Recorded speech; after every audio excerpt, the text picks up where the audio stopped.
নমস্কার, আমি জ্যোতিষী তন্ময় মৌলিক। আমি আজ যে গ্রহটিকে নিয়ে আপনাদের সঙ্গে আলোচনা করব, সেই গ্রহটি হচ্ছে শনি।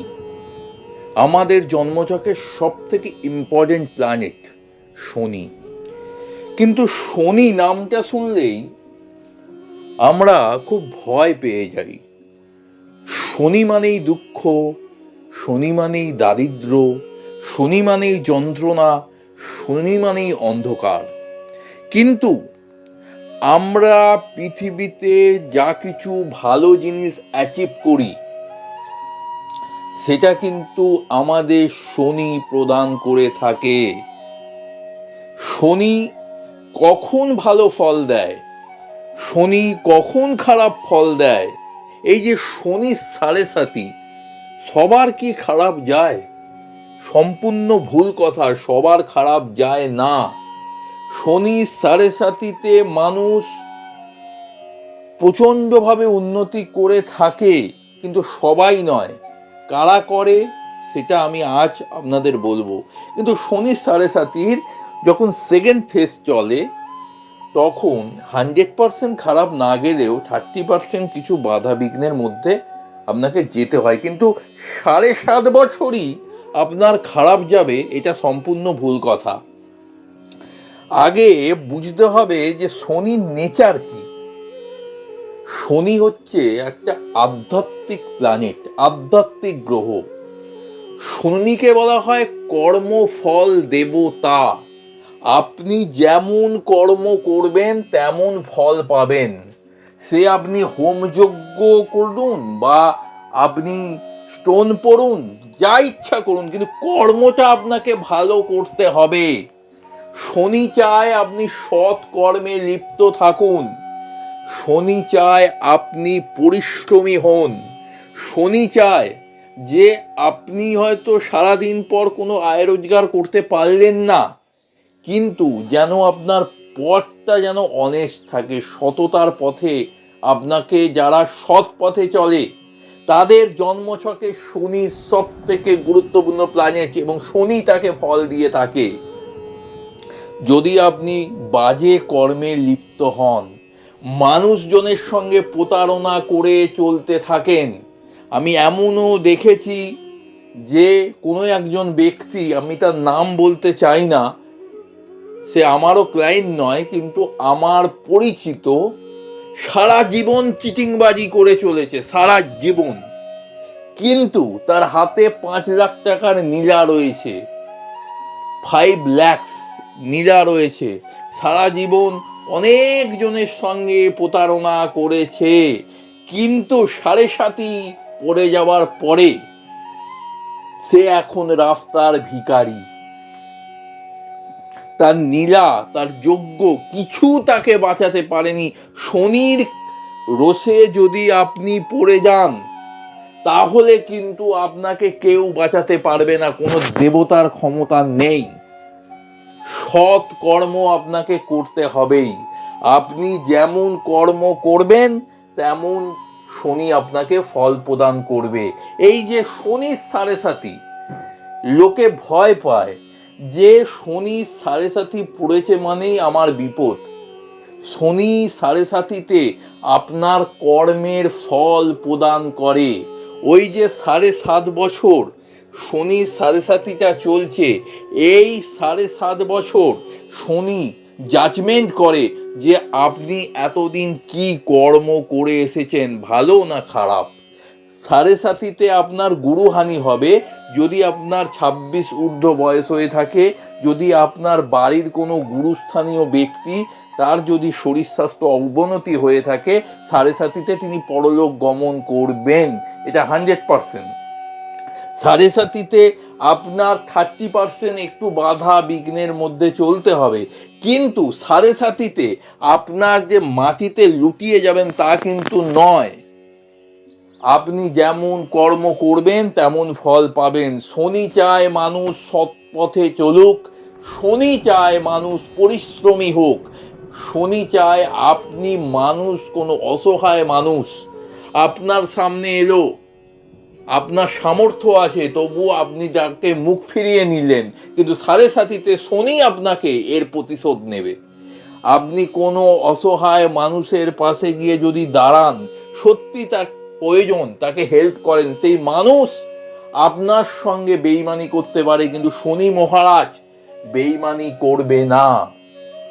আমি বারবার করে বলছি, আমার ক্লায়েন্ট আছে, আমি যা প্রত্যক্ষ প্রমাণ পাই সেই নিয়েই আমি আপনাদেরকে সব কথা বলি। আমার কাছে প্রত্যক্ষ প্রমাণ আছে যে 7.5-তে সে সারা জীবন কিছু করতে পারেনি, কিন্তু এই 7.5 বছরে 7.5-তে যা করেছে তার 14 পুরুষ এখন বসে খাবে। 7.5-তে শনি যদি আপনার ন্যাটাল চার্টে ভালো পজিশনে থাকে, এ ভালো নক্ষত্র পায়, আর যদি কর্ম আপনার ভালো হয়ে থাকে, 7.5-তে মানুষ প্রচুর উন্নতি করে থাকে। এবারে বলবো, জন্মছকে শনিকে দেখা খুব গুরুত্বপূর্ণ। যদি আপনার ন্যাটাল চার্টে জন্মছকে শনি লগ্ন থেকে 2nd house, 3rd house, 7th house এবং 10th হাউসে শনি সবসময় রাজকর্ম দেয়। আপনারা জেনে রাখবেন, শনি কিন্তু 10th হাউস, এবং 10th হাউস যদি মেষ রাশির ঘরটা যদি না হয়, কারণ মেষ রাশিতে শনি কিন্তু ভালো ফলদাতা নয়। যদি আপনার কর্ম ভালো হয়ে থাকে, তাহলে শনি আপনাকে কিছুটা ভালো ফল দেবে, এর জন্য প্রতিকার প্রতিবিধানের প্রয়োজন, সেটা আলাদা কথা। কিন্তু শনি মেষ রাশিতে ভালো ফলদাতা নয়। যদি কারো, আমি বললাম 10th হাউসে স্যাটার্ন যদি লগ্ন থেকে 10 নম্বর ঘরে যান এবং 10 নম্বর ঘরে যদি শনি থাকে, তাহলে তার রাজকর্ম হয়। আপনারা মিলিয়ে নিন, আমার কথাগুলো মিলিয়ে নিন। কিন্তু কারো যদি কর্কট লগ্ন হয়, তা 10th হাউস পড়ছে মেষ রাশির ঘর, তাহলে মেষ রাশিতে যদি শনি থাকে, সেই শনি কিন্তু আপনাকে রাজকর্ম পাওয়াতে দেবে না, কারণ শনি ওই ঘরে নিচস্থের ফল দেয়। শনিকে থাকতে হবে নয় তুলার ঘরে, নয় কুম্ভের ঘরে, নয় মকরের ঘরে, নয় মিত্র ঘরে, শুক্রের ঘরগুলো। তাহলে সেই শনি আপনাকে 10th হাউসে রাজযোগের ফল দেবে। এবং 12 হাউসে স্যাটার্ন, 12 নম্বর ঘরেও শনি ভালো ফলদাতা। কিন্তু 2nd হাউসে স্যাটার্নকে আমি সবসময় ভালো বলি। 2nd হাউসে স্যাটার্ন আপনাকে কিছু সময় বাধা বিপত্তি দিলেও একটা সময় 2nd হাউসে শনি কিন্তু বড় পয়সা দিতে পারে। 3rd হাউসে যদি কারো স্যাটার্ন থাকে, সে নিজের পরিশ্রমে, নিজের উদ্যমে বড় জায়গায় পৌঁছতে পারে।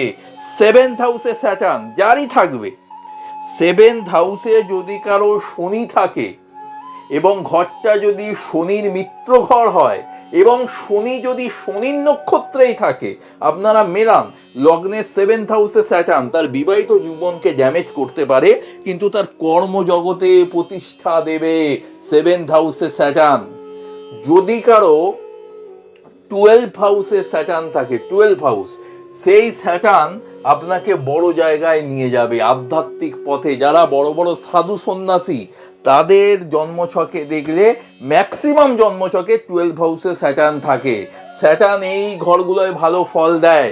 কিন্তু স্যাটার্ন কোন ঘরগুলোয় ভালো ফল দেয় না? লগ্নে স্যাটার্ন থাকলে, স্যাটার্ন যে কোনো ঘরে থাকুক, লগ্নে যাদের শনি থাকে, তারা মানে ছোটবেলা থেকেই তাদের সংগ্রামপূর্ণ জীবন, এবং তাদের সব কাজে বাধা আসবে, এবং তাদের পরিবার তাদেরকে ভুল বুঝবে মাঝে মাঝে, এবং তাদের বিবাহিত জীবন, যেহেতু লগ্নে স্যাটার্ন তার 7ম দৃষ্টি বিবাহের ঘরে গিয়ে পড়ছে, তার বিবাহিত জীবনও খুব হ্যাপি হয় না। লগ্নে স্যাটার্ন সবসময় খারাপ ফলদাতা। 4th হাউসে স্যাটার্ন, আপনি জীবনে হয়তো পয়সা ইনকাম করবেন, কিন্তু আপনার গৃহে শান্তি থাকবে না। 4th হাউসে স্যাটার্ন। 5th হাউসে স্যাটার্ন আপনার সন্তান নিয়ে একটা না একটা প্রবলেম দেবে। 5th হাউসে স্যাটার্ন আপনার 6th হাউসে স্যাটার্ন, বড় আপনি লোনের জালে জড়িয়ে যাবেন 6th হাউসে স্যাটার্ন। অনেক জ্যোতিষ বন্ধু বলে যে 6th হাউসে স্যাটার্ন খুব ভালো ফলদাতা, কিন্তু আমি দেখিনি 6th হাউসে স্যাটার্ন খুব ভালো ফল দিয়েছে। 8th হাউসে যদি কারো স্যাটার্ন থাকে, লগ্নের 8th হাউস, আমরা সবসময় মাঙ্গলিক নিয়ে বলি, আমরা শুক্রকে দেখি, বিবাহিত জীবনকে কন্ট্রোলিং প্ল্যানেট শুক্র কোথায় আছে, কিন্তু লগ্নের 8th হাউসে যদি কারো স্যাটার্ন থাকে তার বিবাহিত জীবন শান্তিপূর্ণ হয় না। এটা আমি 100%, আমার কাছে প্রত্যক্ষ প্রমাণ আছে। যা বলি আপনাদের প্রত্যক্ষ প্রমাণ পেয়েছি আমার ক্লায়েন্টদের, সেই তথ্যগুলোই আপনাদের কাছে তুলে ধরি। 8th হাউসে লগ্নকে 1 নম্বর কাউন্ট করে যদি কারো 8th হাউসে স্যাটার্ন থাকে তার বিবাহিত জীবন ভালো হয় না। লগ্নের 9th স্যাটার্ন দেখবেন, লগ্নের যাদের 9ম ঘরে স্যাটার্ন আছে, সেটা তুঙ্গস্থ থাক নিচস্থ থাক, আপনার জীবনে বড় বড় সুযোগ এলেও সেই সুযোগগুলো আপনি কাজে লাগাতে পারবেন না। লগ্নের 11 শনি, কোনো এক সময় ভালো রোজগারপাতি ছিল, ব্যবসা ছিল ভালো, বা কোনো কাজ করতেন যেখানে স্যালারি ছিল ভালো, হঠাৎ করে আপনি ডাউনফলস হয়ে যাবেন 11 শনি। কারণ 11 স্থানটা হচ্ছে আমাদের আয়ের জায়গা। তাও আমি আপনাদেরকে বলবো, শনি জন্মছকে 50% ফল দেয়। মানে জন্মছকে যে ঘরেই থাক না কেন, ভালো থাক খারাপ থাকলে তার প্রতিকার প্রতিবিধান আবশ্যক, কিন্তু শনি জন্মছকে যতই ভালো থাকুক 50% আপনাকে ভালো রেজাল্ট দেবে, কিন্তু 50% হচ্ছে আপনার কর্ম। আপনি এটা ভাববেন না যে আমি বাজে কর্ম করে রেহাই পেয়ে যাব। আমি বারবার করে বলছি, শনির রোষে যদি আপনি একবার পড়ে যান, পৃথিবীতে কোনো দেবতা, কোনো স্টোন আপনাকে বাঁচাতে পারবে না। শনি সাড়ে ফাতিতে শনি আপনাকে আচার মেরে ফেলে দেবে। আমি গুরুদেবের কাছ থেকে যেটা শিক্ষা পেয়েছি সেটা আপনাদের সঙ্গে শেয়ার করলাম। আজ সংক্ষিপ্তভাবে শনি গ্রহ নিয়ে কিছু কথা বললাম। যদি আমার চ্যানেলটি ভালো লেগে থাকে আপনারা সাবস্ক্রাইব করবেন। আমার নাম তন্ময় মৌলিক, আমার ফোন নাম্বার 8774233132, এই নাম্বারে যোগাযোগ করতে পারেন। Thank you. জয় মা তারা, জয় গুরু বামদেব।